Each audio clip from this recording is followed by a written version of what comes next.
situations, I think, or Word problems? yeah, basically word problems. He has a special name for them, but and essentially they're word problems. You I have don't know one? why, really. It's Everybody not really has. something I've had trouble with before. Really? Most people do have problems with word problems. And I feel like I can always fix them just by following a certain methodology. You still there? Yeah, sorry, I don't know. Okay, I fixed it. Okay, Fine. that's all right. Do you have a particular word problem? Yeah, I'm sure I can find examples. My teacher wants them done in a way where it's like there's only one variable, so it's just variable x, not variable y. Let me give you a word problem. It's probably the one you're looking for. Okay. We have candy that we're going to buy. And we have a choice of chocolates, which sell for $6.22 a pound. And we have nuts that sell for $5.50 a pound. If we bought 15 pounds of candy and we spent, wow, that's weird. All of a sudden my pen stopped working. Let me close this out and reopen it.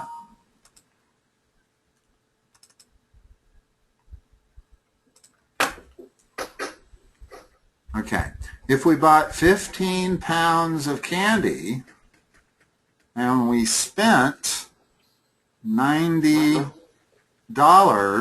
how much of the chocolate did we buy and how much of the nuts? Now let's make it a little easier here. I made these numbers up. Let's round them a little bit. Let's say nuts are $5 and chocolate is $6.50 a pound. Okay? This is a typical word problem where you could use two variables, but you can also use one variable and it makes it easier. Okay. So what's the first step of any word problem? To decide what your variable is. Perfect. So we'll call x, what should we let that equal? We'll let that equal the number of pounds of chocolate that we bought. So what's the other variable? That I could use y if I didn't mind using two variables, but if she wants you to use one variable only, what's my second variable going to be? You could do x minus, what would that be, like 1? If we bought x pounds, if we bought x pounds of chocolate, how many pounds of nuts did we buy? We bought a total of 15 pounds of candy. So x, 15 minus x? 15 minus x. So 15 minus x is our second variable. That's the number of pounds of nuts. Yeah. And now we can write one equation in one variable only that represents buying 15 pounds of candy and paying $90. So what would that equation be? X.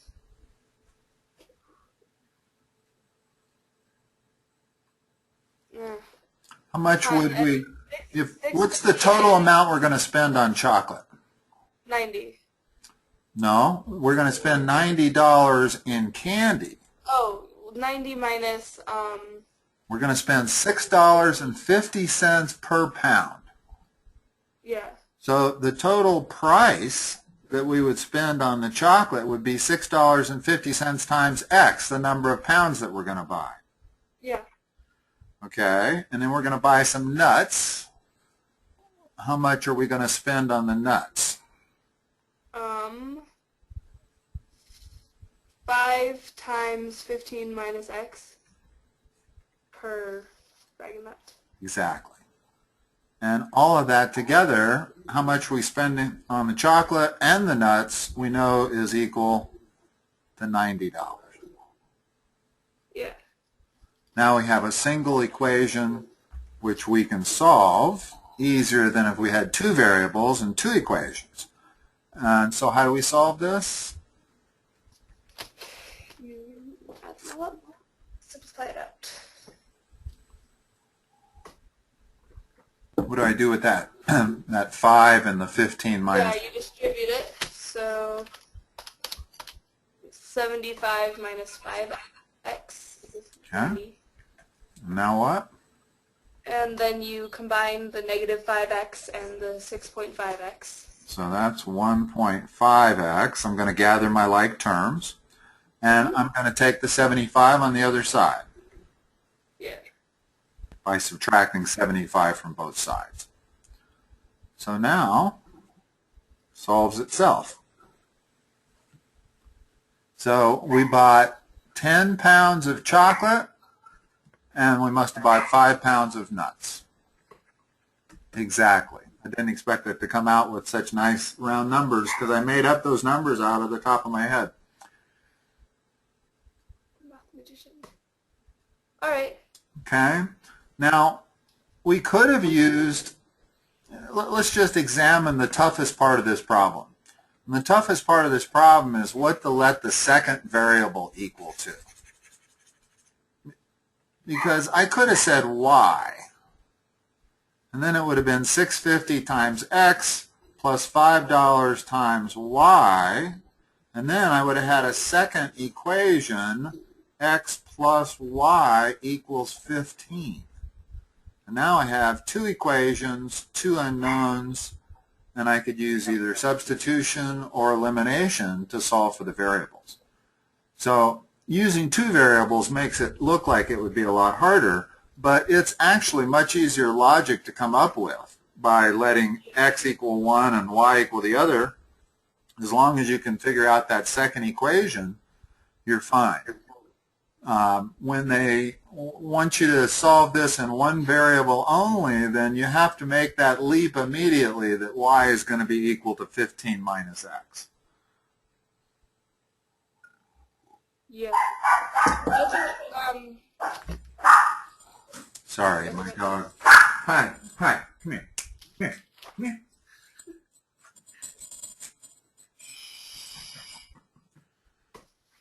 Okay. Let me bring up this one thing here and see whether there's anything on here that you might want to take a look at. This isn't by chance the same kind of textbook you have, is it? Doesn't look like it. Mine. Hi. Would it be worth us going through some of these problems if you don't have something similar? Here, let me show you. The ones I've been really struggling with for like some unknown reasons. Like the ones about area I'm fine with. Money ones I'm usually fine with. The ones I've been really struggling is like your standard two trains leave at a different time heading the same direction. They meet at this time. How fast are they going? Okay. Do you have one of those? I don't have one of those handy. I'm familiar with them. That's the primary equation that you're going to be looking at is distance equals rate times time. Yeah, like the one I have says two trains whose rates differ by 8 miles an hour leave stations that are 432 miles apart at 10 a.m. And then if the trains meet at 2 p.m., determine the rate of the slower train. What time did they leave? At 10? At 10 a.m. Okay, so let me make sure I have it right here. These trains are going 8 miles an hour difference. They both leave at 10 a.m. and they meet at 2 p.m. Yeah. And our job is to figure out how fast they're each going. Mm-hmm. Okay?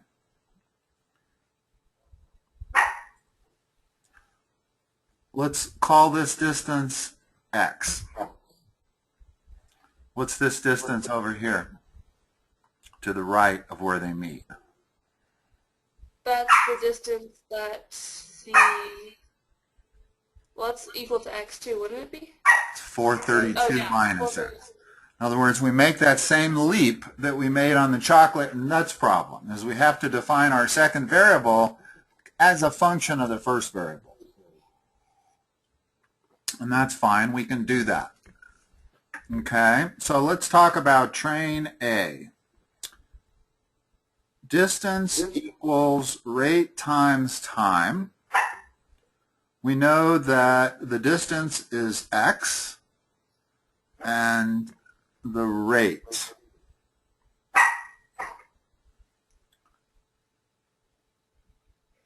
So I think we probably, let's see here. We know the time is 4 hours.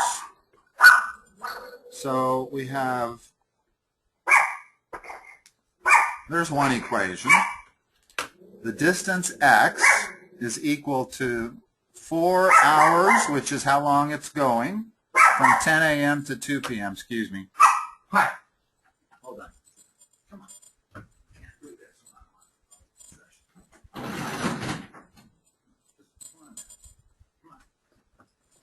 Sorry about that. Okay, so the distance that train A goes is x miles. It's going at some rate that we don't know yet. We're going to call it r sub 1. And it's going to take 4 hours to get there, to get from A to C. yeah. Okay, the distance that train B goes is 432 minus x. It's traveling at a rate that is 8 miles difference. So let's call it r sub 1 plus 8. And it's also going for 4 hours.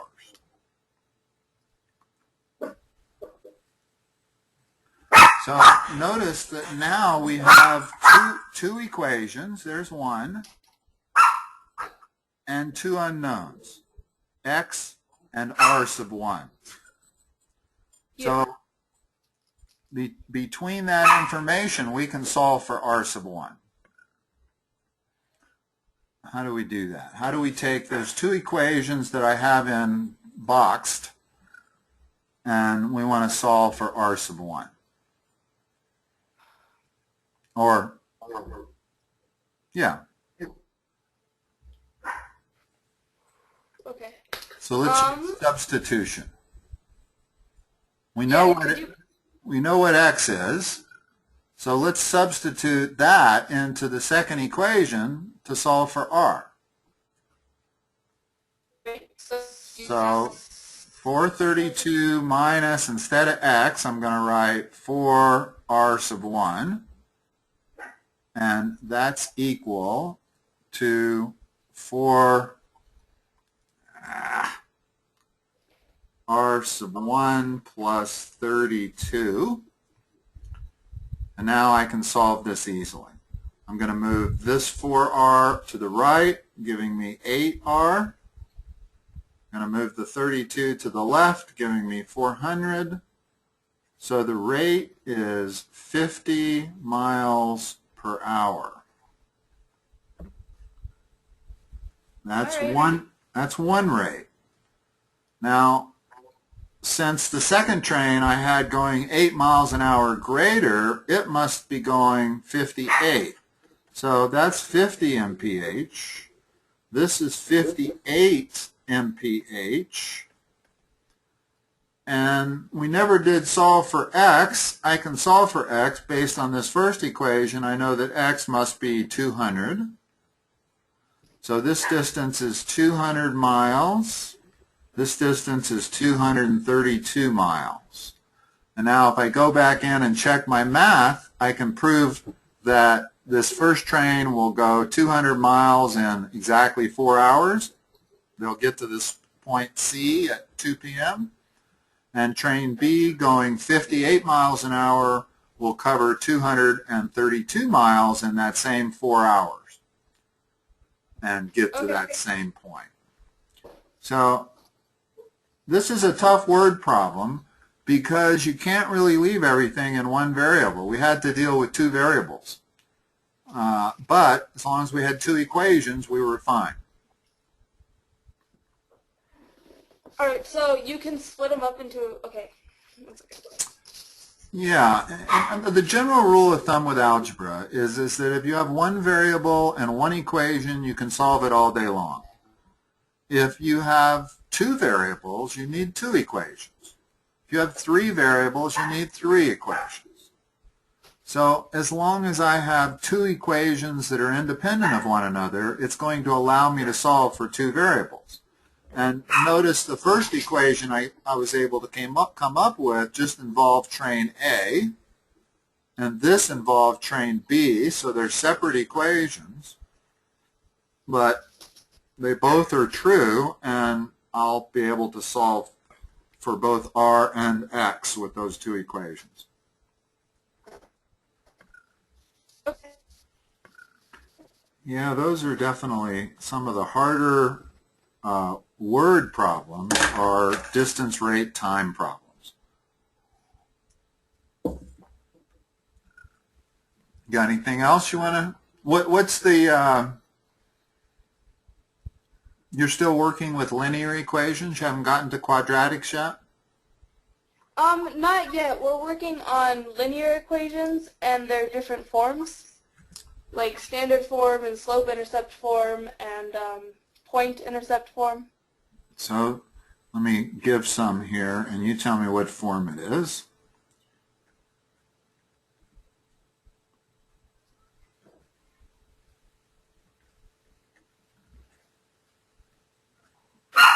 The first one, what is this form in? Slope-intercept, because 2x is the slope and 4 is the intercept. The second one, what form is that in?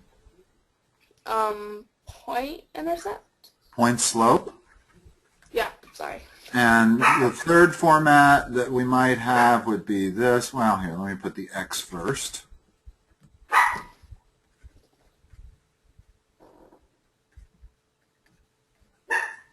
And that would be standard. And they're all in this case, they're all the same equation, just in these different formats.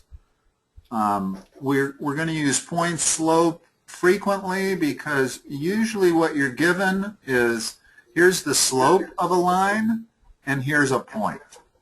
So let me give you that problem. I got a slope of 3 and a point of 3, 1. Tell me what the equation of that line is with this information. So you would have, okay. Use the point slope format first, and then we'll do it based on the slope intercept format also. Point slope is perfect because we have the slope and we have one point, and that's all you need.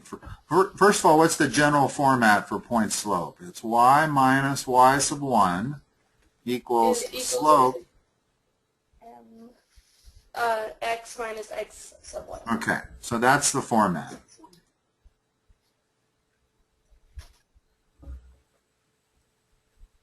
So what is y sub 1?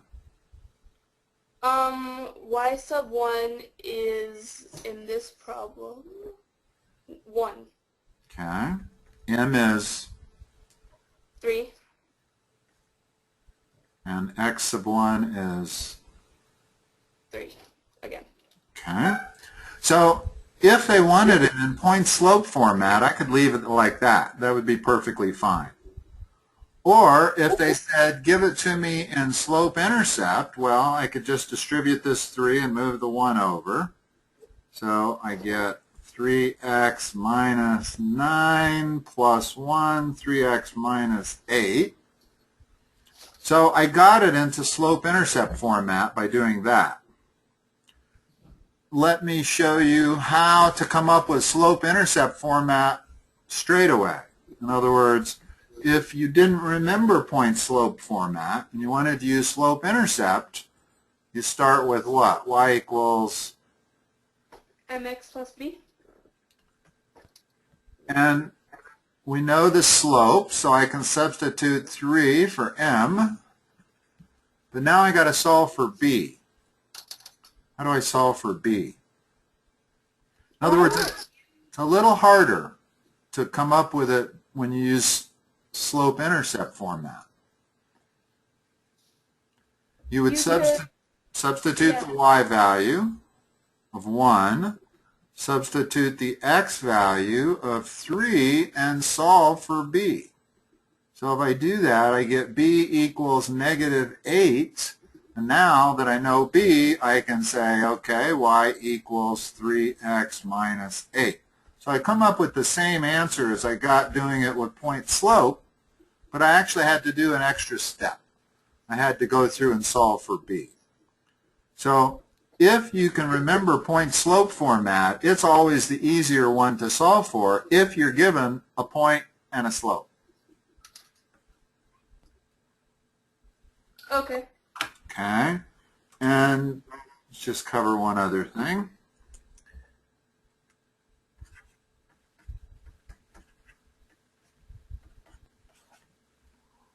Standard format. What's the x-intercept and the y-intercept? X-intercept is, would it be 2? No. Remember, the x-intercept means what? When I'm crossing the x-axis, Y is 0. exactly. So if you substitute 0 for y, what do you get for x? You get 2x equals 6. 3. X equals 3x. So there's the x-intercept. And now to figure out the y-intercept, what is x when we're on the y-axis? 0. Okay, so substitute 0 for x, and we get y equals 2. So the x-intercept would be 3, and the y-intercept would be 2. That's actually one of the easier things there is to do, is to find the x and y-intercepts, because it's so easy to substitute 0, and usually one of these terms just disappears when you make the variable 0.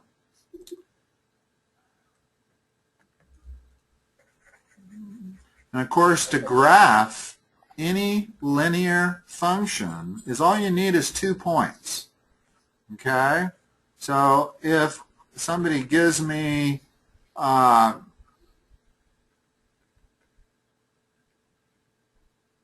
gives it to me in in slope-intercept format, well, I know where that point is right there.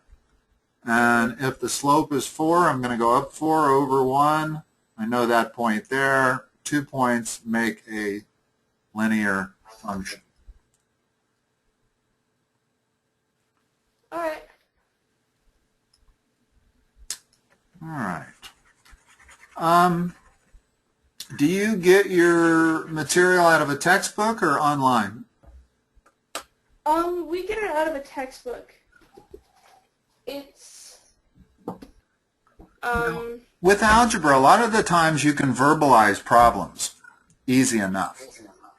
In other words, if you were to give me this problem that I just wrote up there, you could just say 2x plus 3y equals 6, find the x and y intercepts. If the problem has a graph in it or something that we need to operate on or look at, then we both need to kind of see it. And the best thing to do for those is to, do you have a smartphone with a camera on it? No camera. No camera, okay. No, my SD card's broken. Doesn't save Well, anything. most students just take a picture of it and send it to my email, and then I pull up that picture and it has all the problems on it. I could borrow probably my mom's phone or my brother's phone. If you could do that, that'll work. Or if you have a scanner hooked up to your computer and you can scan these, as long as you know how to go through that process, because usually when you scan something, it creates a file on your computer, and you have to be able to know where that file is and how to send it in an email. All right. So there's a couple of ways to do the resource material. I would say with algebra, verbalizing the problems actually works pretty good and is beneficial to you. In other words, the one thing you probably don't get much practice of in the classroom is verbalizing these problems. And a lot of people don't know how to verbalize properly sometimes. For instance, if you were to verbalize that expression, it's very important to say 2 times the quantity, x plus 1 squared, as opposed to 2x plus 1 squared, which means something totally different. So it's like this page of problems that I have here. Every one of these could be verbalized pretty much without difficulty. So if it was problems of this nature, you don't need to take a picture of anything and send it to me.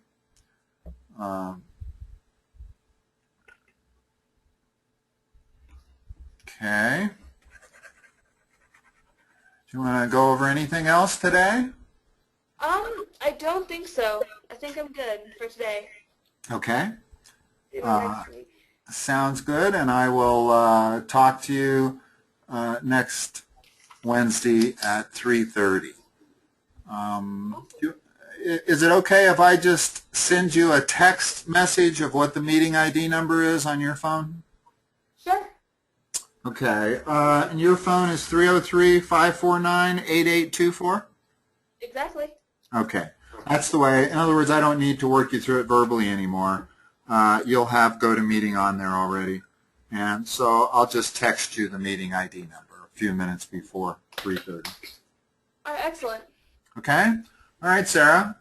I will hang up, and I'll be calling your brother in about 15 minutes here. And we'll All right, do our session at 4:30. Okay? Awesome.